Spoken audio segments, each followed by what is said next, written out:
Hi, I'm Rebecca Sugar. I'm the creator of Steven Universe, and I'm here with... Kat Morris, co-executive producer. Jones-Quartey, former co-executive producer. Alonso Ramirez Ramos, co-executive producer. Hilary, Florido, storyboard supervisor. And Johnston, former co-executive producer. So I love this intro.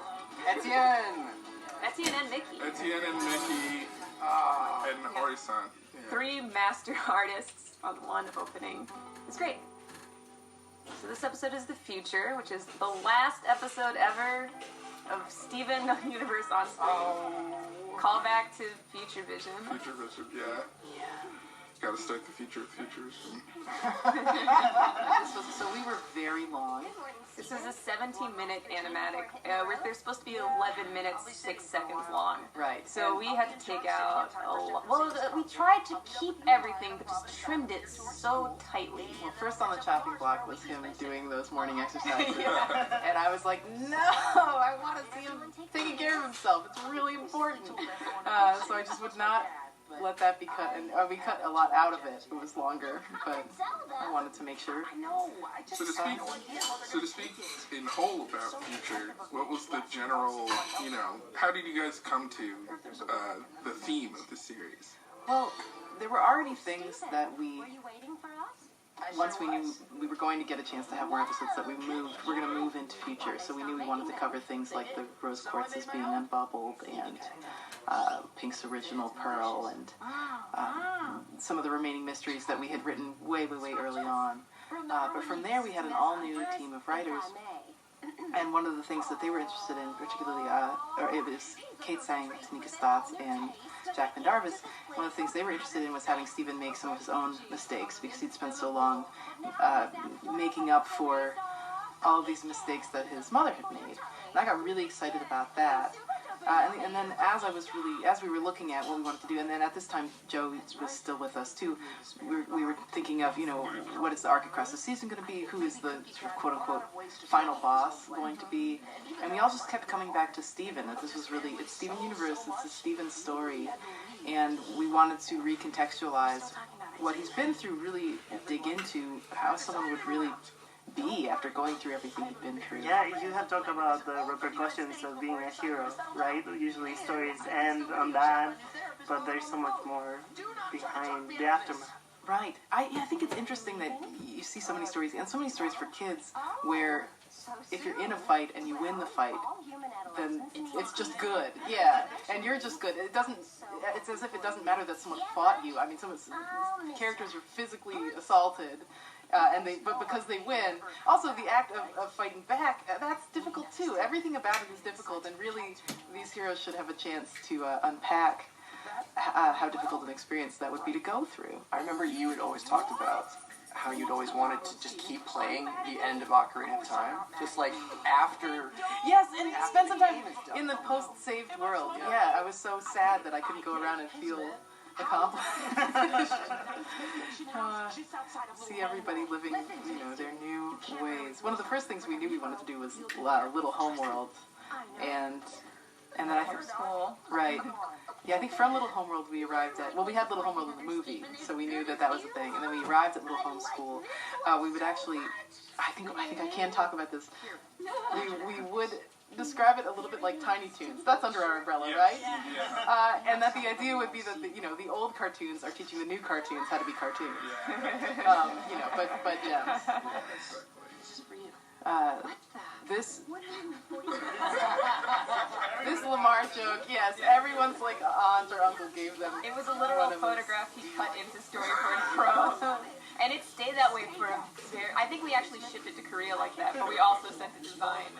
Yes, right, we didn't change it for it. Yeah, it's very specific. Our introduction to art. Yeah. As children. I remember this final act being tricky because so much of it is internal, and having to show that was hard. We also went through so many ideas. There were so many other things that weren't about Steven that we were thinking of doing. Right, yeah. And volleyball was a mini villain for a while. Right. We were talking about activating all of the unactivated pearls. Right. We veered way away from that. Yeah, because ultimately, and I think that kind of led us to what we were talking about with Steven, because ultimately the idea of someone really being sort of victimized, and then that turning them into this, insidious person. It was interesting, but when it wasn't Steven, it became a little one-dimensional. We wanted to really dig into it. Yeah, it finally made sense when we made it all about Steven. There was also the Diamond Origins stuff that Like the gem origin. Right. Yeah, them going in. Yeah, and we kept trying to find ways to work that in. And the gems as a species do have an origin, and it's very complicated and very cool, but it's not what the story is about. It's about Steven. Really, at that first brainstorm meeting, all I wanted was Jasper. That was it. That's true. Yes, well, you came right to our big writers meeting for Future, but even before that, Jasper and Steven training together was. That was an idea. That was the thing I wanted in the original series. And Jasper living alone in the woods. Yeah. Yeah, stacking rocks. I remember. Stacking rocks. Joe has drawings of that. Right. Jasper is a very important part of this whole season. Yeah. I'm so glad. Yeah, and it really wouldn't. I would have been very sad if we had not gotten to follow up with that, because it seemed like when we thought Change Your Mind would be the end, that we just weren't going to get to do those stories, and we had wanted to. We actually took Jasper out of the movie at the very beginning, so we were like, what would that imply? We want to make sure we save Jasper.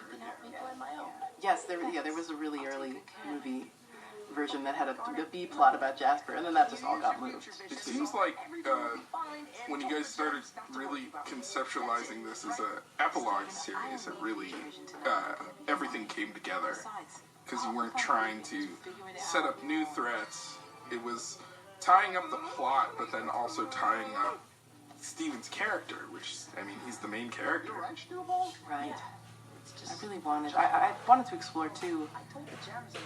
Because so much. This is all from Steven's point of view, and part of Steven's experience is that he's had to be the protagonist of a television show.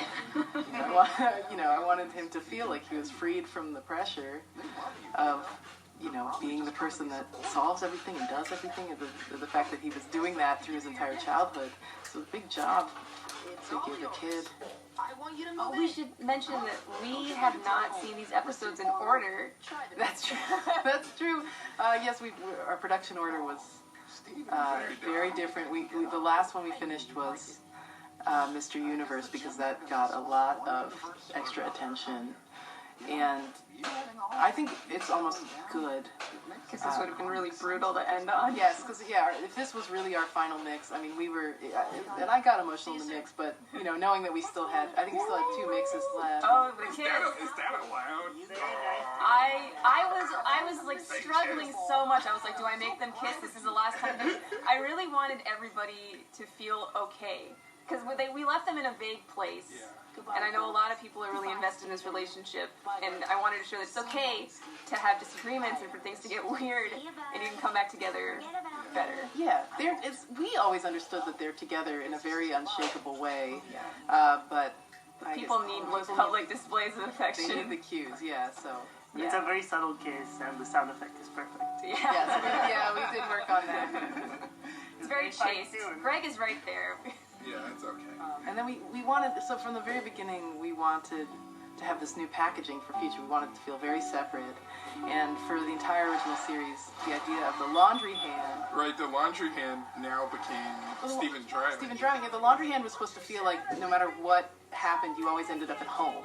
You always, woke up in your bed, and you had this feel. And then when you would be in space or something, we would use a space card, so that would feel shocking and different, like he's displaced. So for this, we wanted everything to have, I would describe it like momentum, like, he's looking forward to something through all of it, and you're in the future through all of it. I'll never play anything else. You're really excited that at the end you realize that you've been driving this whole time, like we've always been in the future. Yeah. We're in the future looking at Steven's story. It could have been like he's reminiscing of all the episodes. Yeah. I just love the Donda. Yeah. The sound is Hilary's self-insert character. Steven driving, that was a big theme from the very beginning too. It's like Steven drives. Steven has the Don die. Didn't really make it. It wasn't really, the movie was not about that, but